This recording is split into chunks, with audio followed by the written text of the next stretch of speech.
think that when you're with a guy, should they be loud or quiet in bed?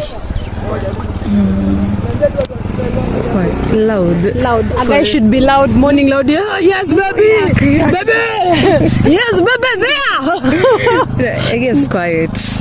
So which is it? Loud for response. I mean, I don't know. Just okay, talking like in not too loud. It's moderate. Yeah. Okay. And what if atoe sauti high? Atakushtua. Oh my god. Oh yes, baby.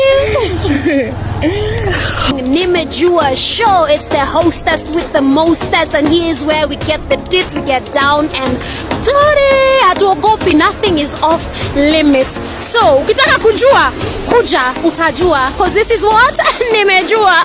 Unajua utajua. Bad girl Alvina na na na.